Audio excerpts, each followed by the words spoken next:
of the British GT Championship, and this is the big one, the one the teams want to win more than any other race of the season. This will be 500 kilometres of 3 gruelling hours of bumper-to-bumper racing in this competition's blue-ribboned event. The Silverstone 500, I mean, it's fantastic. It is it's the race of the season. Yeah, really, the Silverstone 500 it's the biggest event in the season, in the calendar. Longest race, always the biggest grid, and that's kind of what we all look forward to the most. You are full on for the 3 hours, and every second counts. The guy who's controlling your strategy on the pit wall takes on this uber importance. You need to have Yoda on the wall looking at where the safety car is in relation to where you are on track. This is a very special one. It's the F1 GP circuit. It's all the top drivers in the world have raced here.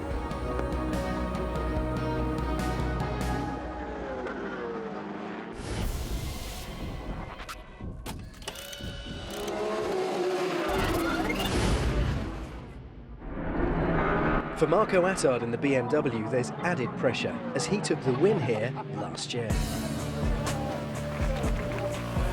A bit more nervous, I think, but knowing that we've done it once, I think it's going to be a lot harder this year. I think there's a lot more competition out here. Haven't quite got the car ready at the moment, going into qualifying. So there's a lot of pressure on. I mean, yeah, it is a big race. We can only wait and see. This will also be the longest race so far for our resident Olympian, Sir Chris Hoy. Oh, it's definitely the biggest challenge I've faced so far. It's the first proper endurance race, a 3-hour race, the Silverstone 500. Obviously, it's great fun. It reminds me of the early days when I used to race BMX when I was a kid, and arriving just sort of with that eagerness to get out there and compete. But I love it. I really love it, and it's just so nice to have something after my cycling career to get my teeth stuck into. Now, it was only a couple of weeks ago that everyone was going head-to-head around Rockingham in a 2-hour race. Here's Martin Haven to remind us what happened. It was another dramatic British GT round. From the start, there was drama aplenty. As the competition fell by the wayside, it turned into a race of attrition. And for Rob Bath, it turned into a weekend he will never forget. He finally claimed his first ever win in the series. I couldn't believe when Martin Haven said on the coverage, 14 years, 14? That's been 14 years I've been in and out of British GT for, and to finally win outright, yeah, it felt great. It was a really good result after the poor season start at Alton Park. Now moving on to Silverstone, the Silverstone 500, really looking forward to it. It was the win that very nearly wasn't. He earned a drive-through penalty, jumping the red light at the pit lane exit after his stop.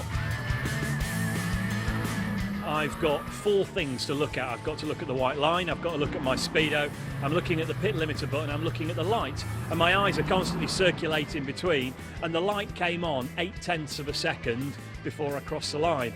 I didn't have the reactions to get the car stopped. If I'd have got on the brakes and stopped the car, I'd have been over the white line anyway, so stopping on a live motor racing circuit is a massive no-no. It was an incredibly close call.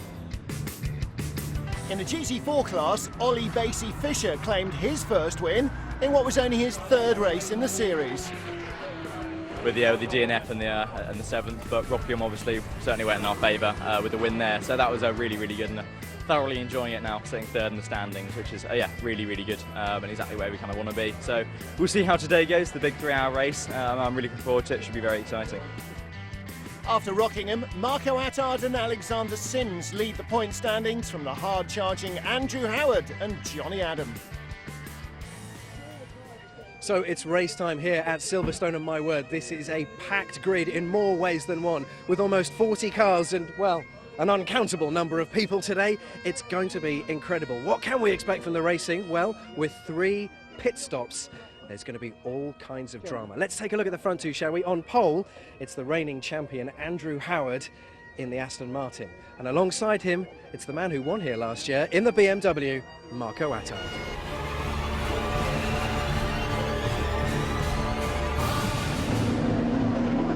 What a fabulous sight, the rolling start of the Silverstone 500. This multi-million-pound grid roars across the line. Pole sitter Andrew Howard grabs the lead. Little wobble from the BMW of Marco Attard in the first turn. Got up on the curbs. Will he hang on to second place? Oh, and somebody's on the grass. That looks like one of the BMWs. Right in the middle of the shot, the black BMW beside the white Audi. Its front radiator grille absolutely wedged full of freshly mown Silverstone turf. Andrew Howard checking out as the battle shapes up for second behind him. Or a spinner further back in the S's. There is the black nose of the Kyriakos BMW of Marco Attard. Ahmed Al-Harthi coming down beside the grass. There is our spinner. That's John Dillon rejoining. Marco Attard in third now, as Ahmed Al-Harthi has made it an Aston Martin 1-2 here at Stowe.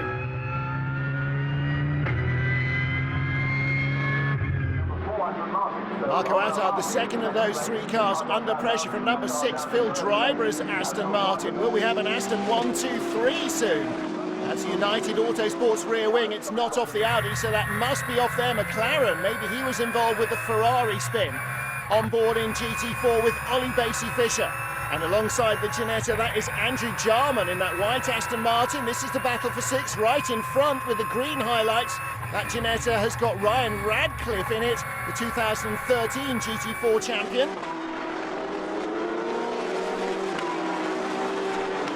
Big slide off the corner from the white and black Bentley. And there between the two black BMWs, number 21, that's Paul White's Aston Martin. Lee Mole right in front of him after that grassy excursion. So this is now the battle for 11th. The Aston Martin looking down the inside, and down the inside of the other BMW comes John Minshaw in the red and white Porsche. Well, let's take a look back at that first lap incident in the Beckett's S. It's always difficult to funnel 37 cars into one bit of tarmac. John Dillon gets tagged from behind by the Ginetta of Colin White, and there just takes the wing off the back of Jim Geddes' McLaren as they make contact. And that means a long pit stop for the United Autosports team to fit a wing back onto the car.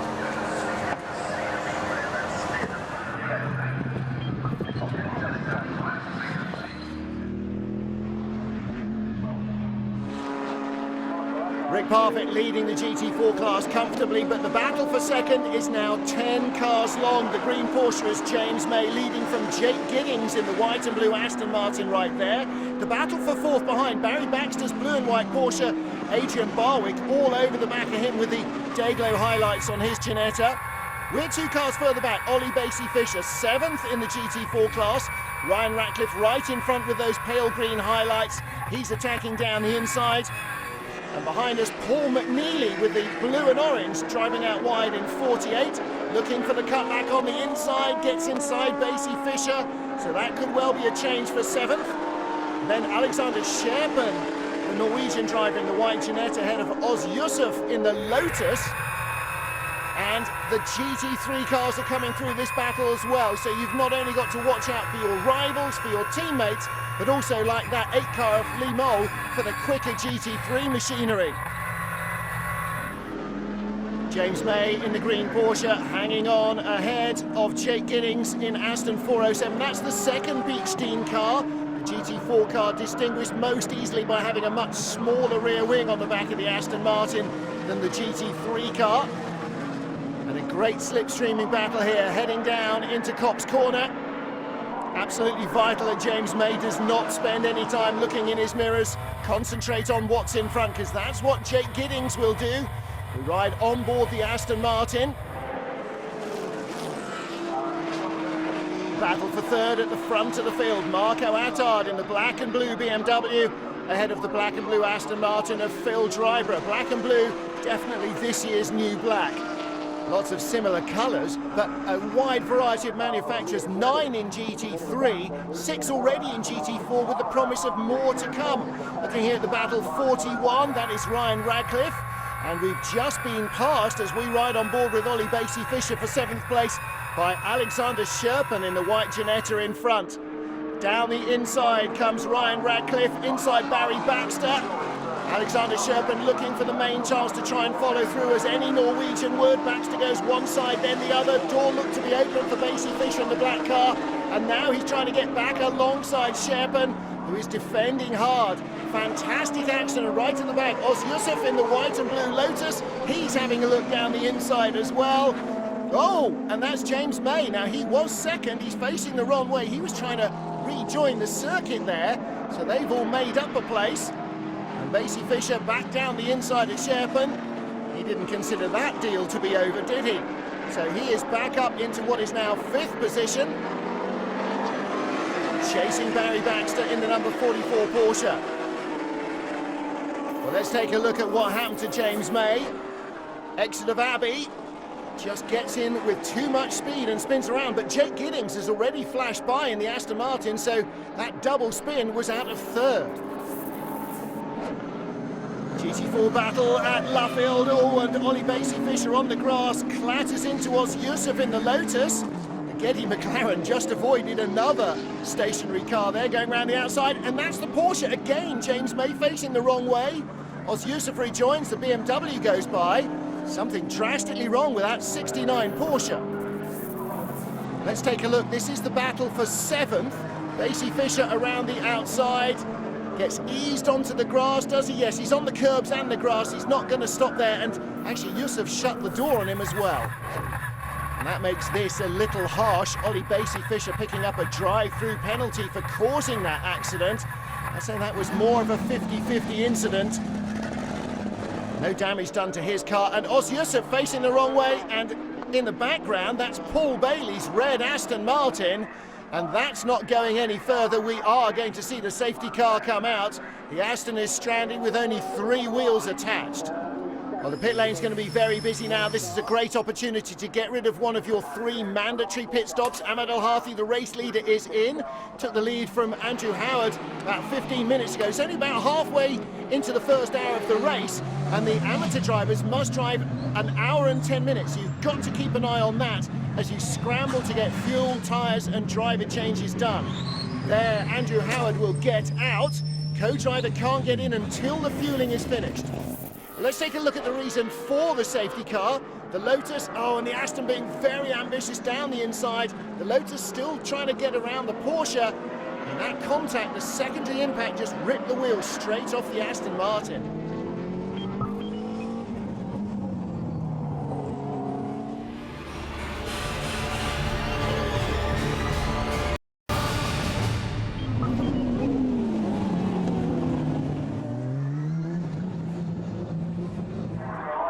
Go green again in the Silverstone 500, round 4 of the Avon Tyres British GT Championship. The orange and black Porsche of Jody Firth, the new race leader, as Matt Nicol-Jones heads out to the pit lane.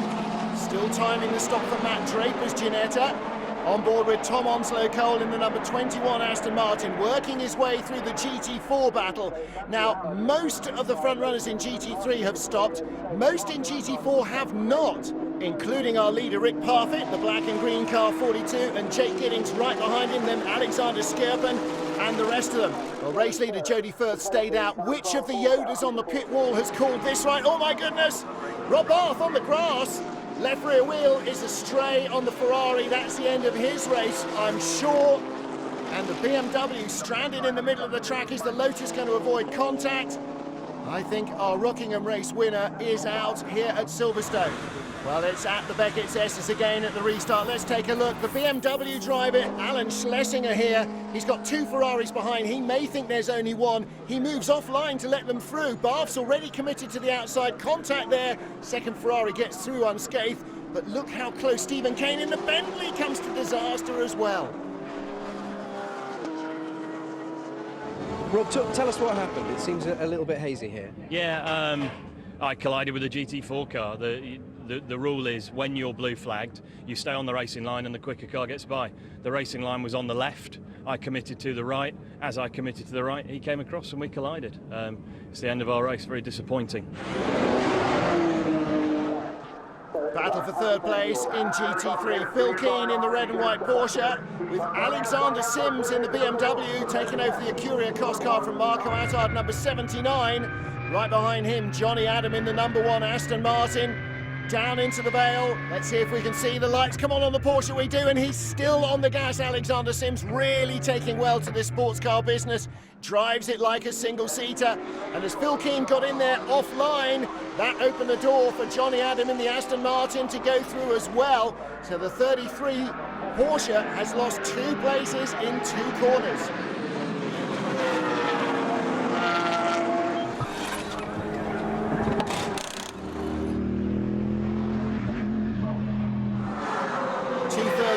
wins in the Silverstone 500, and still this GT4 lead battle rages on. Andrew Jarman in the white Aston Martin, inches in front of Rick Parfitt. That number 42 Ginetta, the early race leader, into the Beckett's S's, and Parfitt all over the back of the Aston. He's reeled him in fast. He's looking to get by on the Hanger straight. Oh, he's not! He's looking to go by in the Beckett's S's. Contact, and they are both spun out. Now, is there damage to the left front corner of the Ginetta? He gets going again. The Aston's not moving, and Parfitt has stopped himself now. Well, neither of them are going to be in the lead of the GT4 class. In fact, the leader has just gone by, Ryan Ratcliffe. There's Rick's teammate Tom Oliphant and last year's championship trophy. And there is Ryan Ratcliffe. The Ginetta behind is not on the same lap. He's only just stopped. So Ratcliffe leading the GT4 class at the moment with just about an hour to go. Well, let's take a look. Again, it's the Beckett's S's. You've got to class this as an ambitious move. If Parfitt was trying to pass there, unless he just got caught out by the speed of the Aston. Heading towards the final pit stop windows in the Silverstone 500, and this lead battle has been shaping up for ages. Michael Caine getting ready. Teammate Ahmed Al-Harthi inherited a 35-second lead in the Aston Martin, and the number 8 car of Joe Osborne, what a charge he's been on. He's been reeling him in 1 second a lap, 2 seconds a lap, 2.5, sometimes 3 seconds a lap when Ahmed Al-Harthi's been caught in traffic in that number 4 Aston Martin, and now he is right with him. That BMW was delayed earlier on, grassy excursion. They also, we believe, have to make an extra stop to put Lee Mole in for another 7 minutes. So as he takes the lead now, it may not last for long. Lee Mole has not done his 1 hour 10 minutes, and Caine is getting ready to go, isn't he? You can just see the adrenaline hanging in the air. And that suggests to me that the number 4 Aston Martin will be in the pits any moment now as the number 8 BMW leads the race. GT4, again a tight battle. Tom Oliphant, a number 42 car, up behind Devon Modell in the white Aston. These two cars collided earlier, but there's smoke coming out. There's a fire underneath the Ginetta. The Ginetta is on fire at the back. Well, now, surely that must be affecting the handling of the car somehow. There must be something burning that it needs. It's not brakes. It must be oil or fuel or something under the car that is well ablaze. Well, now, we can see that. The marshals can see that. The team surely on their monitors can see that. And the battle for the lead is on pit road. That's the number 8 888 BMW, and this is the number 4 Aston Martin. And now the battle takes another twist as Ahmed Al-Harthi, the amateur, gets out and Michael Caine gets into the Aston.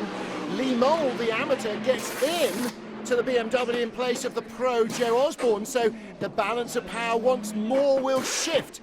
Now, you can't gain time in the pit lane because all the pit stops are timed for the same duration for safety reasons, to make sure drivers don't rush out without their belts done up, basically.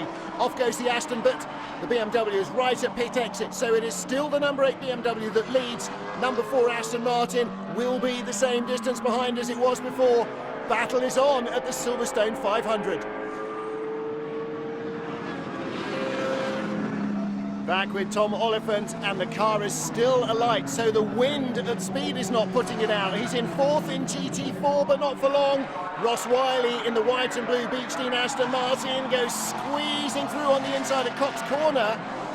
Well, somehow, although he's dropped 2 spots, that Ginetta is still going, but I think the officials are saying you're going to have to park it, and that looks like Rick Parfitt's race is run.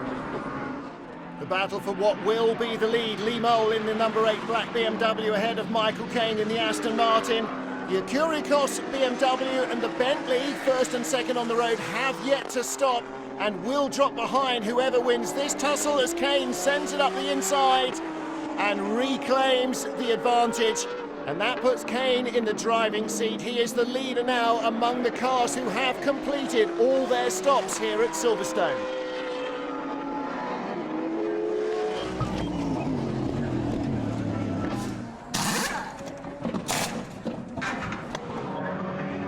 Checkered flag is almost in sight at the Silverstone 500. Malcolm Wilson watching from the Bentley team pit wall. And here is the battle for 3rd position. Alexander Sims in the black and blue Acuria Cost BMW, and out comes the Bentley of Stephen Kane, lunges to the inside into Stowe, contact. Kane on the inside alongside, as he has been a couple of times, and still Alexander Sims tried to close the door. Oh, and that is Tom Oliphant in the pits finally, allowing the marshals to try and put out the fire on the Ginetta. All Aston Martin battle for third in GT4, the white car Devon Modell ahead of Ross Wiley. There's Wiley's team watching. It's Ginetta 1-2, the 46 car Bradley Ellis and Adrian Barwick leads from Matt Draper and Ryan Radcliffe in 41.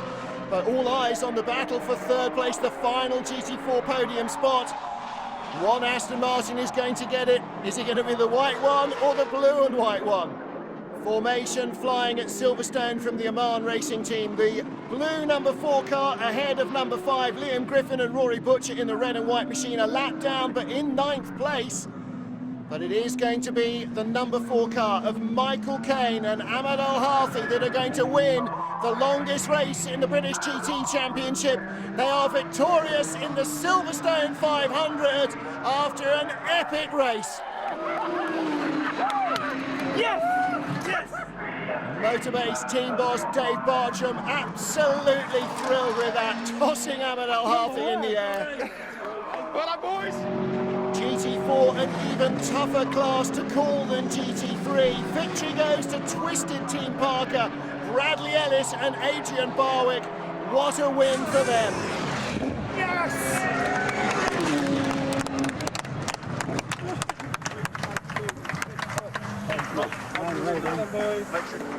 Well, what a day at Silverstone. Beautiful weather and astonishing racing.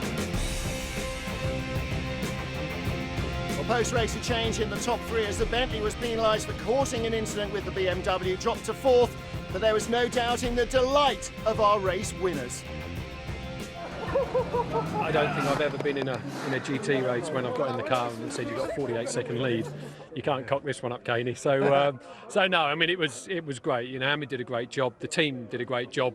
It's all credit to the guys. You know, the 3 hour, the big ones are the big team effort, and everybody's played their part and a great weekend.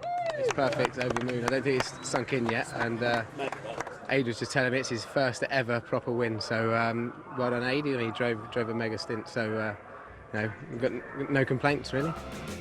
Top 2 in the GT4 points have swapped positions, just 3 points ahead. Andrew Jarman and Devon Modell now. 4.5 points cover the top 3 teams in GT3, with Ahmed Al-Harthi and Michael Caine moving up 1 into 3rd.